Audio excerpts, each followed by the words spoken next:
e os aspectos positivos para a nossa vida espiritual. Os sacramentos, principalmente a confissão e a comunhão.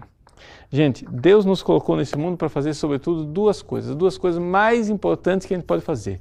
Confessar e comungar, comungar e confessar, confessar e comungar, comungar e confessar. E confessar bem. Como é que você faz para confessar bem? Bom, primeira coisa, saiba.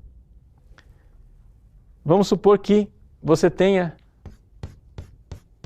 100 pessoas ou 10 pessoas, ou sei lá quantas pessoas que confessam o mesmo pecado da masturbação e da pornografia. Quando o padre dá a absolvição, não tem 2 pessoas que tenham recebido a mesma quantidade de graça. São todas diferentes. Por quê? Porque depende de uma realidade chamada arrependimento. O sacramento perdoa a todos. O pecado foi embora. A parte negativa foi limpa do pecado, da culpa. Mas a graça santificante, que faz com que, ou seja, e principalmente a graça atual, que faz com que você cresça na caridade, cresça no amor, não é igual para todos. Vai depender da sua forma de confessar. Se você realmente detesta os seus pecados, se você detesta ter ofendido a Deus, procure a contrição perfeita, mais perfeita possível, porque aí a questão da graça é diferente. Segundo ponto, a comunhão. Vejam, a gente comunga e não dá o tempo suficiente para Jesus agir. Na hora da comunhão, gente, nós, pobres iniciantes que somos espiritualmente, nós temos naquele momento da comunhão a mesma coisa que os grandes místicos têm. Nós temos Jesus conosco, a humanidade de Cristo que toca na nossa humanidade, corpo no corpo, sangue no sangue, alma na alma. Deus está presente de uma forma extraordinária na hora que você comunga. Então, digamos assim, que a Eucaristia, a comunhão, é a forma que Jesus encontrou de democratizar a mística. Nós não temos os mesmos êxtases de Santa Teresa, não temos a transverberação de Santa Teresa, não temos a oração de união de Santa Teresa, mas temos a comunhão.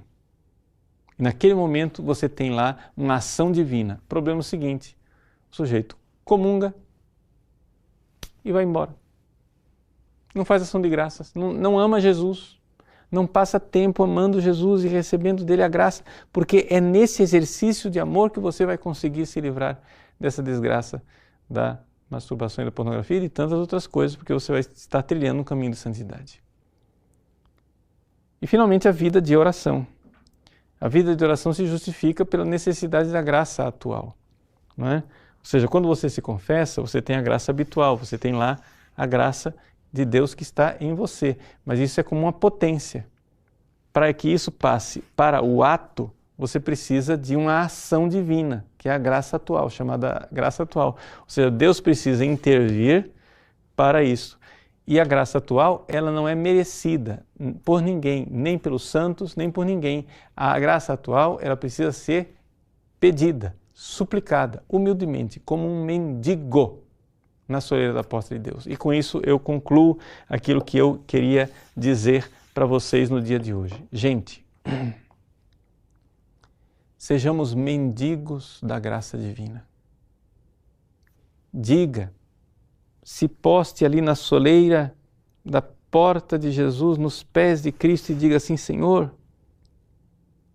eu estou cansado de não amar. Dai-me a graça de amar. Abençoe-vos o Deus Todo-Poderoso, Pai e Filho e Espírito Santo. Amém. Viver pra mim é Cristo, morrer pra mim é lucro. Oi, amiguinhos! Se inscreva no canal.